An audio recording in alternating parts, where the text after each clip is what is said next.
Hello and welcome to the chemistry class once again.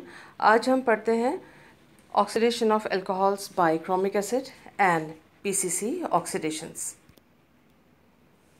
किस प्रकार से ये दोनों ऑक्सीडेशंस होते हैं आइए देखते हैं। ये देखिए आपके स्क्रीन पे है oxidation of alcohols by strong acids, strong oxidising agents. आप देख सकते हैं कि जो प्राइमरी अल्कोहल है वो कार्बोक्सिलिक एसिड में चेंज हो रहे हैं, ये देखिए। और ये स्ट्रॉन्ग ऑक्सीडाइजिंग एजेंट्स हैं और प्राइमरी अल्कोहल को कार्बोक्सिलिक एसिड में और सेकेंडरी अल्कोहल को कीटोन्स में चेंज करते हैं। इसी तरह से जो सिलेक्टिव ऑक्सीडाइजिंग एजेंट है या माइल्ड ऑक्सीडाइजिंग एजेंट है, यानी जो ज़्यादा प्रबल ऑक्सीकारक नहीं है, जैसे कि ये जो लिस्टेड हैं, वो प्राइमरी अल्कोहल्स को एल्डिहाइड में और सेकेंडरी अल्कोहल्स को कीटोन में चेंज या ऑक्सीडाइज करते हैं। इसी प्रकार से आप देख सकते हैं कि ये टर्शरी अल्कोहल है। टर्शरी अल्कोहल का ऑक्सीडेशन नहीं होता है और उसका कारण ये है कि टर्शरी अल्कोहल में उस कार्बन से कोई हाइड्रोजन जुड़ा नहीं हुआ है जिस कार्बन पर कि OH ग्रुप है। तो आप ये समझ सकते हैं, ये जान के रख लीजिए कि अल्कोहल का ऑक्सीडेशन इन ऑक्सीडाइजिंग एजेंट्स के द्वारा तभी होगा जब कि उस कार्बन पर जिस पर OH ग्रुप है उसी कार्बन पर एक हाइड्रोजन भी हो, तब जाके ये ऑक्सीडेशन हो सकता है। आइए देखते हैं कुछ और बातें।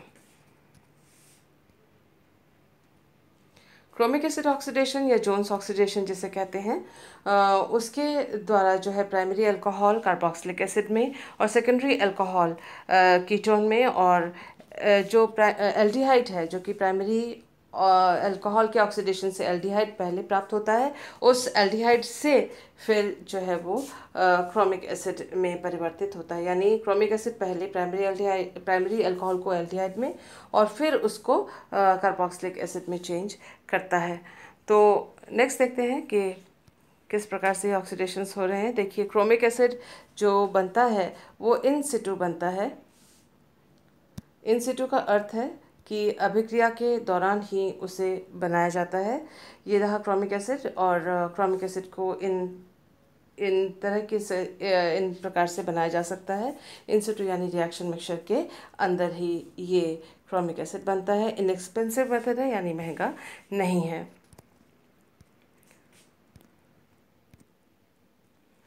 देखिए, जोन्स ने सबसे पहले इस ऑक्सीडाइजिंग एजेंट को डिस्कवर किया था। उसके उन्हीं के नाम पर जोन्स ऑक्सीडेशन इसे कहा जाता है।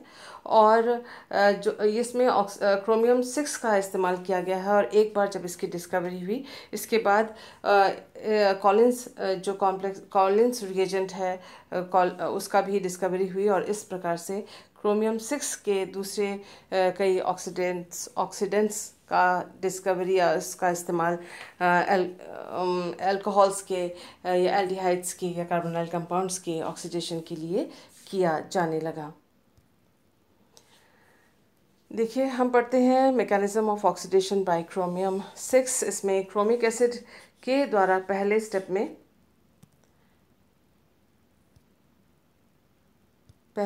क्रोमिक एसिड के द्वारा जो है वो क्रोमेट एस्टर का निर्माण होता है।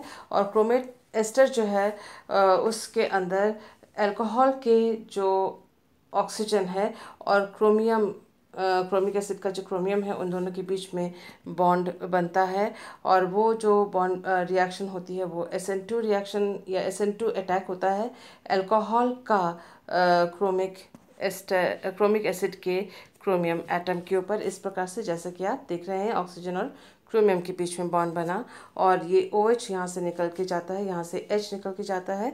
तो इस तरह से आपको क्रोमेट एस्टर जो है फर्स्ट स्टेप के आखिर में प्राप्त होता है, जो कि फर्दर जो है वो आगे जाकर ऑक्सीडाइज्ड प्रोडक्ट प्राप्त करने में मदद करेगा। तो सेकंड स्टेप में आप देखिए, क्रोमिक एस्टर जो फर्स्ट स्टेप में बना है वो उसमें अल्फा एलिमिनेशन हुआ। अल्फा एलिमिनेशन यानी जिस कार्बन पर OH ग्रुप जुड़ा हुआ था अल्कोहल का, उसी कार्बन से एक हाइड्रोजन निकल कर आता है, और इस हाइड्रोजन को निकलने में मदद करता है वाटर मॉलिक्यूल, जिसके पास ऑक्सीजन है, जो इलेक्ट्रॉन रिच है, और अपने इलेक्ट्रॉन्स के द्वारा इस हाइड्रोजन के साथ उसने बॉन्ड बनाया।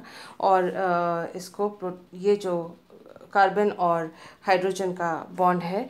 कौन सा कार्बन? वो जिस पर अल्कोहल जुड़ा हुआ था, अल्कोहलिक ग्रुप जुड़ा हुआ था, उस वो कार्बन हाइड्रोजन बॉन्ड टूटता है और इस बंध के इलेक्ट्रॉन्स जो है कार्बन और ऑक्सीजन में शिफ्ट होते हैं, तो सी डबल बॉन्ड ओ बना। इसी के साथ ही साथ जो ऑक्सीजन और क्रोमियम के बीच का जो बॉन्ड है वो भी टूटता है। आप देख सकते हैं कि HCrO3 ये जो हिस्सा है वो निकल कर आ गया। लेकिन इन सब के दौरान जो है एक अल्फ़ा एलिमिनेशन हुआ और अल्फ़ा एलिमिनेशन के द्वारा ये एल्डिहाइडिक मॉलिक्यूल मिला। इसमें आप ये ध्यान रखिएगा कि अगर यहाँ पर एक एल्काइल ग्रुप होता तो ये कीटो ग्रुप होता।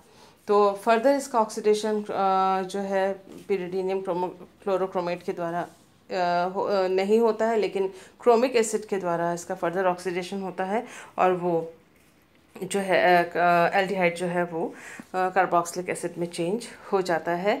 लेकिन अगर वो कीटोन हो तो क्रोमिक एसिड के द्वारा फर्दर ऑक्सीडेशन नहीं होता, जबकि पीसीसी का जो ऑक्सीडेशन है उसमें एल्डिहाइड तक आकर ये रिएक्शन रुक जाती है।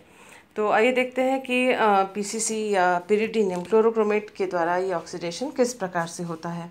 पिरिडीनियम क्लोरोक्रोमेट जो है वो क्रोमियम ट्राईऑक्साइड और हाइड्रोक्लोरिक एसिड और पिरिडीन को मिक्स या करने के बाद, कंबाइन करने के बाद हमको ये कॉम्प्लेक्स मिलता है। इसमें से जो क्लोरोक्रोमेट वाला हिस्सा है वो ऑक्सीडेशन करवाता है और जो प्राइमरी अल्कोहल को एल्डिहाइड्स में और सेकेंडरी अल्कोहल को कीटोन्स में चेंज करता है। तो किस प्रकार से होता है ये ऑक्सीडेशन, उसके बारे में कुछ और बातें जानते हैं। देखिए, पीसीसी जो है वो क्रोमिक एसिड की तुलना में माइल्ड या मृदु ऑक्सीकारक है। ये अल्कोहल्स को यानी प्राइमरी अल्कोहल्स को एल्डिहाइड में चेंज करता है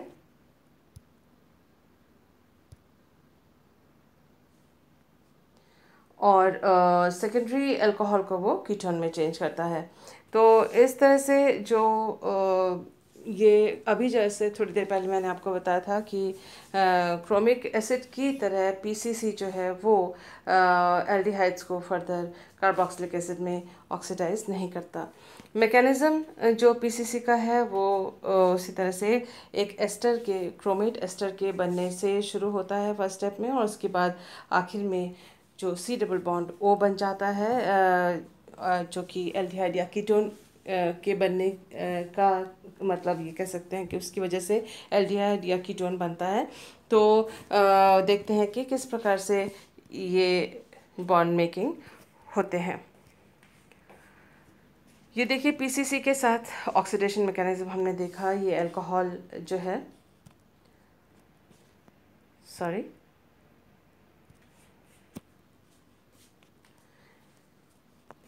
ये अल्कोहलिक मॉलिक्यूल है जिसने क्रोमियम 6 क्लोरोक्रोमेट के साथ इसका बॉन्ड बना है। देखिए, ऑक्सीजन और क्रोमेट के क्रोमियम के बीच में, और इलेक्ट्रॉन मूवमेंट्स किस तरह से हैं वही दिखाए गए हैं। ये अपने लोन पेयर ऑफ इलेक्ट्रॉन्स के द्वारा यहाँ से वो बॉन्ड बनाता है और ऑक्सीजन अपनी इलेक्ट्रोनेगेटिविटी की वजह से बॉन्ड के इलेक्ट्रॉन्स लेके O- में कन्वर्ट हो जाता है।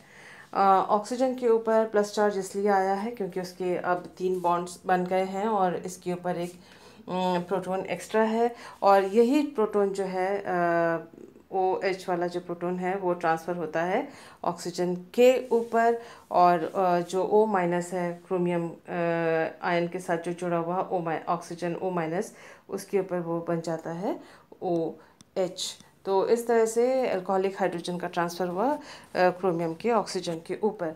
अब आप देख सकते हैं कि नतीजन जो है वो ये इंटरमीडिएट बनता है, जिसमें क्योंकि क्योंकि क्लोरो ग्रुप जो है वो इलेक्ट्रोनेगेटिव है, इसलिए क्रोमियम और क्लोरो के इलेक्ट्रॉन्स उसने अपनी ओर लिए, और जिसकी वजह से जो है क्रोमियम और क्लोरो का बॉन्ड टूट गया और Cl- निकल कर आ गया।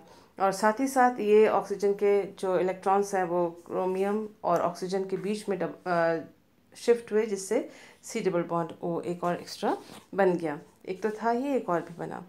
अब देखते हैं कि जो क्लोरो यहाँ से निकल के गया था, वही क्लोरो ने ये जो अल्फ़ा हाइड्रोजन है, अल्फ़ा इसलिए क्योंकि इसी कार्बन पर OH ग्रुप जुड़ा हुआ है और उसी कार्बन पर हाइड्रोजन जुड़ा हुआ है। उस अल्फ़ा हाइड्रोजन को इसने यहाँ से इसने अपने बॉन्ड्स बनाए इसके साथ अपने इलेक्ट्रॉन्स के द्वारा क्लोरो ने और H+ को निकाल के ले गया। और इसके साथ ही साथ ये जो कार्बन हाइड्रोजन बॉन्ड के इलेक्ट्रॉन्स हैं, जो ये कार्बन हाइड्रोजन बॉन्ड टूट रहा है, इसके बॉन्ड के इलेक्ट्रॉन्स ये कार्बन और ऑक्सीजन के बीच में शिफ्ट हो गए, तो C डबल बॉन्ड O बन गया। और साथ ही साथ ये जो ऑक्सीजन और क्रोमो के बीच में जो बॉन्ड है, उसके बॉन्ड को लेकर ये ऑक्सीजन यहाँ से इन दोनों के बॉन्ड जो बॉन्ड है इन दोनों के बीच में, वो यहाँ से टूट जाता है, इलेक्ट्रॉन्स यहाँ शिफ्ट होते हैं इस तरह से। जो ये देखिए कि O- यहाँ बन जाएगा और CO के बीच क्रोमो और ऑक्सीजन के बीच का बॉन्ड टूट जाएगा। तो ये जो है E2 रिमूवल कहते हैं अल्फा हाइड्रोजन का। E2 इसलिए क्योंकि E फॉर एलिमिनेशन, E का मतलब एलिमिनेशन हुआ, और 2 मतलब दो मॉलिक्यूल्स, दो मॉइटी, एक ये और एक ये, दोनों मिलकर इकट्ठे इसको अंजाम दे रहे हैं इस ऑक्सीडेशन को, और बॉन्ड मेकिंग और बॉन्ड ब्रेकिंग इकट्ठे हो रहा है इस प्रोसेस के दौरान। तो अब देखते हैं कि जो लास्ट वाला स्टेप है जिसमें E2 एलिमिनेशन हुआ और प्रोटॉन यहाँ से निकला, तो यहाँ से Cl- निकल गया जो pyridine के साथ जाके सॉल्ट बना देता है, और ये हिस्सा निकल कर आ गया जो H2CrO3 जिसमें क्रोमियम जो है वो रिड्यूस्ड क्रोमियम है, इन द सेंस कि आप कह सकते हैं कि Cr6 से ये Cr4 में कन्वर्ट हो गया या अपचयित हो गया, रिड्यूस हो गया, और इसी दौरान जो अल्कोहल है वो एल्डिहाइड में ऑक्सीडाइज हो गया। साथ ही साथ इस बात को ध्यान में रखिएगा कि अगर यहाँ पर एक और एल्काइल ग्रुप इधर जुड़ा हुआ होता तो एल्डिहाइड की जगह यहाँ कीटोन प्राप्त होता। तो मुझे उम्मीद है कि आपको ये दोनों मैकेनिज़म्स समझ में आए होंगे। दोनों ही इम्पॉर्टेंट मैकेनिज़म्स हैं, और कौन से रिएजेंट से क्या ऑक्सीडेशन प्रोडक्ट अल्कोहल के द्वारा हमें प्राप्त होता है, अल्कोहल का किस रिएजेंट के साथ कैसा ऑक्सीडेशन होता है, उसका आप ध्यान रखिएगा। कॉम्पिटिटिव एग्जाम्स में भी पूछा जाता है और ग्रेजुएशन में भी पूछा जाता है, इंटरव्यूज़ में भी पूछा जाता है। मुझे उम्मीद है आप आराम से नोट्स बना सकेंगे। इसके बावजूद भी अगर आपको कोई प्रॉब्लम होती है तो रिएक्शन मैकेनिज़्म को समझने में मुझे आप व्हाट्सएप कर सकते हैं। Thank you for being with me.